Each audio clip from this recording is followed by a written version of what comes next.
Entendes o que estás lendo? O podcast que te leva através das páginas da Bíblia, livro por livro, capítulo por capítulo. Uma exposição bíblica emocionante. Aperte os cintos e embarque comigo nesta viagem.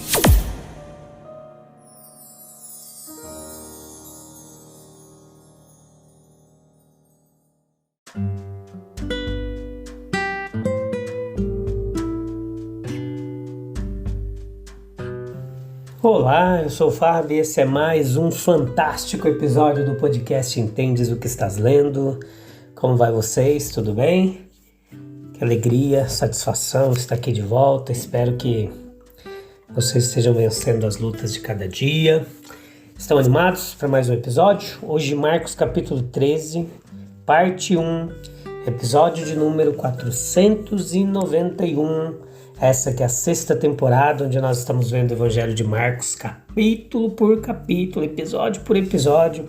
Hoje vamos ver a admiração dos discípulos ali, quando viram o templo, aquela magnificência construída por Herodes ali. A gente vai ver tudo isso. Jesus falando que não ficaria pedra sobre pedra. Jesus vai falar bastante nesse capítulo sobre os sinais da sua vinda e também profecias históricas que se cumpriram ali cerca de 40 anos depois, quando o general Tito invadiu ali Jerusalém. Enfim, a gente vai ver detalhe por detalhe aqui, então não sai daí, leia o capítulo, depois vem pra cá, convida mais gente e vamos juntos nessa comunidade que cresce a cada dia, de um povo interessado em aprender mais a interpretação bíblica, exegese, hermenêutica, toda a teologia aqui, que nos ajuda a interpretar melhor o texto bíblico, com a ajuda do Espírito de Deus, que é o verdadeiro intérprete, o verdadeiro iluminador, assim, digamos, do texto, para nós compreendermos melhor. Então veja que os discípulos ali, aquela reconstrução, né, do Templo de Salomão, que Salomão havia feito, essa reconstrução de Herodes, ela foi em uma escala de magnificência que era desconhecida dos seus ancestrais. Veja que as características essenciais do Templo de Salomão, elas foram restauradas e foram cercadas, digamos assim, de um invólucro interno de grande força e magnificência, porque ele media, tanto quanto pode ser feito ali, ele medindo cerca de 180 côvados, algo em torno de 82 metros, 240 ali, cerca de 109 metros, por 240, cerca de 109 metros, e era adornados dos pórticos e 10, era adornado por pórticos e 10 portais de grandeza imensa. Além disso, novamente, havia um recinto externo. Esse recinto externo, ele media externamente 400 côvados de cada lado, cerca de 182 metros, para você ter ideia da dimensão. Lembre-se que um côvado equivale a cerca de 45 centímetros, a medida mais ou menos do cotovelo até a mão de um homem médio ali, variando em poucos centímetros aí para mais ou para menos, do cotovelo até a mão. E veja que ali, aqueles pórticos ali, ele era adornado com esplendor, um maior esplendor do que qualquer outro templo, dedicado a qualquer outro deus do mundo antigo. Joséfo, ele nos escreveu bastante a respeito disso. Ele disse no seu Antiguidades, ele fala de pedras, cada uma com 25 côvados de comprimento, 8 de altura e cerca de 12 de largura. Nas guerras, algumas das pedras tinham 45 côvados de comprimento, 5 de altura e 6 de largura. Veja que muitas delas eram de mármore esculpido, para você ter ideia. A resposta de Jesus que ele deu a eles ali, ela pode ser lida afirmativamente ou interrogativamente, a gente vai entender aqui. Ou com uma mistura de afirmação e pergunta. Ele disse, não deve ser deixado aqui pedra sobre pedra, etc. E assim o seu olhar persistente é silencioso, mas grandemente repreendido, seus pensamentos dirigidos com seriedade solene e prática para o futuro divino, em toda aquela pompa de alvenaria ali, e a decoração não deveria ter mais lugar. Veja que a mente natural ela é mais impressionada pelo que é grande e bonito na aparência externa. Os simples camponeses galileus, quando chegaram ali, eles foram levados ali pela admiração entusiástica dos edifícios, tão inigualáveis na sua experiência.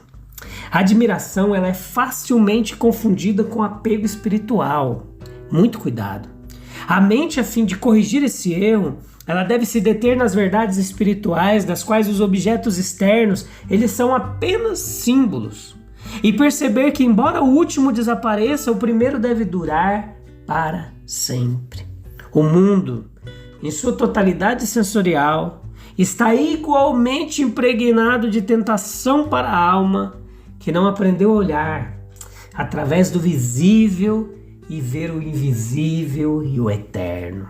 Meus queridos ouvintes, o esplêndido edifício para o qual eles estavam olhando havia deixado de ministrar a vida espiritual mais elevada do povo. Por meio de seus oficiais e representantes, eles haviam rejeitado o Filho de Deus. Tinha assim selado a garantia de sua própria extinção. Nenhuma pedra deveria ficar sobre a outra. O mesmo acontece com o indivíduo, instituição ou nação que falha em realizar seu objetivo principal. A casa não feita por mãos estava mais próxima quando este santuário externo, que havia sido profanado, ele foi removido. A hora vem quando nem neste monte, nem em Jerusalém, lembra quando ele falou para a mulher samaritana, lá em João capítulo 4, versículo 21 e 24? A hora vem quando nem neste monte, nem em Jerusalém adorareis. O Pai Deus, ele é um espírito, e os que o adoram devem adorá-lo em espírito e em verdade. Até que o templo fosse destruído, o Senhor do templo não faria o advento ao mundo. O julgamento deve começar na casa de Deus, 1 Pedro capítulo 4, versículo 17. Mas em todos esses pontos, a primeira e grande questão não é o que deve ser feito, mas quem deve fazê-lo. Veja que a reforma espiritual da igreja ela não deve ser confiada àqueles que olham para as belas pedras e presentes do templo. Alguns com olhos ansiosos, outros com olhos gananciosos e não se importam com o serviço do santuário nem com a edificação dos adoradores. Este capítulo ele refere-se quase exclusivamente aos habitantes de Jerusalém.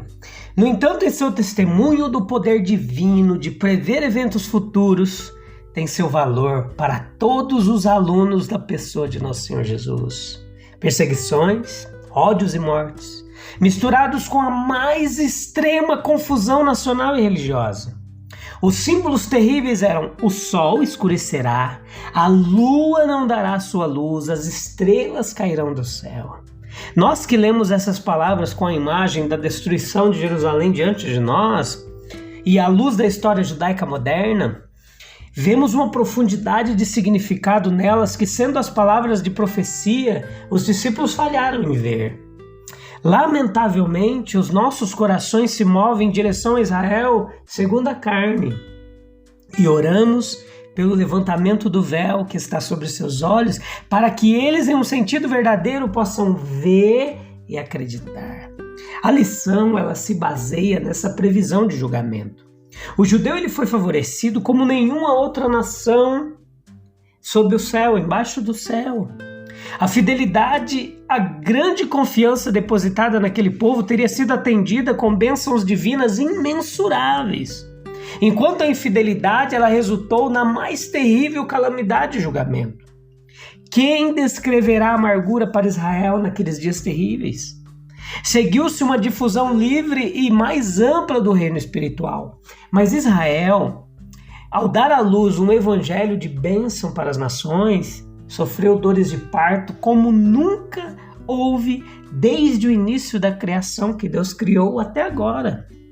E felizmente nunca haverá. A hora é sempre incerta, quando o Senhor vem para o julgamento. O espírito indolente que é iludido em negligência porque não há sinal de sua vinda, será inevitavelmente encontrado dormindo. Quantas vezes a igreja foi embalada para dormir? Tempos de julgamento acordam os adormecidos, muitas vezes para descobrir que seu trabalho ele foi negligenciado ou desfeito. O espírito vigilante que momentaneamente se dedica a fazer a vontade do Senhor é o único espírito seguro. Tal espírito nunca é surpreendido, nunca é pego desprevenido. Não importa quando o dono da casa vier, se à tarde ou à meia-noite. As graciosas palavras de advertência, elas estimulam o esforço. A ajuda do Espírito Divino é confortavelmente prometida aos sofredores. Não sois vós que falais, mas o Espírito Santo. O paciente e perseverante colherá no devido tempo. Aquele que perseverar até o fim, esse será salvo. Os dispersos que a perseguição cruel levou a todas as terras serão finalmente restaurados. E as felicidades da vida celestial, elas compensarão os sofrimentos da terra. Ele reunirá seus eleitos dos 4 ventos, desde a extremidade da terra até a extremidade do céu. O único mandamento do Senhor, mantendo tudo dentro de si, é vigiar. Bem-aventurado aquele servo a quem o seu Senhor, quando vier, achar fazendo assim. Deus na história é Deus disfarçado. Detectar sua presença nem sempre é fácil. Superfície e espetáculo são constantemente tomados por verdade e realidade. Vivemos tempos inquietos. Algo está no ar. Não sabemos o que significa, mas algo significa. No capítulo 3, versículo 3 ao 5, nós vemos claramente os sinais da vinda do Filho do Homem. E o restante do capítulo em geral. Existe uma curiosidade sobre o futuro que é natural e legítima.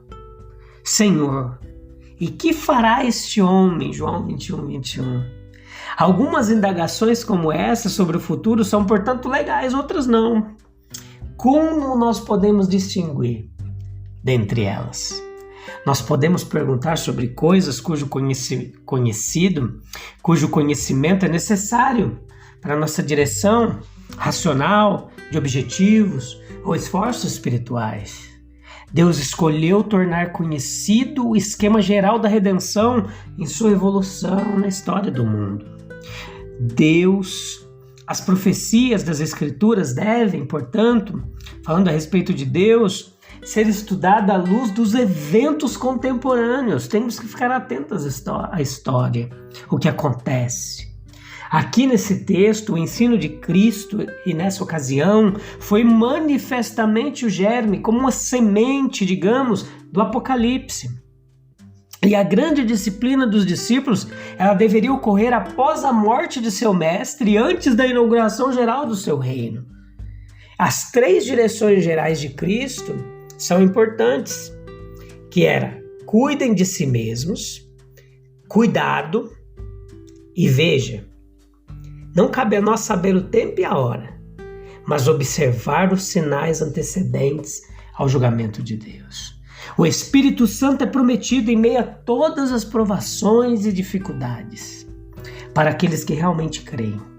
O próprio Evangelho receberia proclamação universal, apesar dos perigos e males que ocorreriam.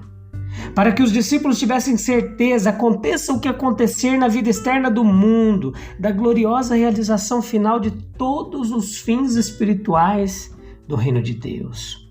O catálogo aqui de aflição é longo, detalhado e específico. Ilusões espirituais, guerras, terremotos e fome, perseguições, destruição do templo, revoluções políticas, etc. Tudo isso deve passar em seu processo temperado e modificado pela misericórdia e orientação divinas. E eles deveriam resultar no advento do reino divino. O Evangelho ele deveria ser proclamado e a comunhão universal dos santos realizada.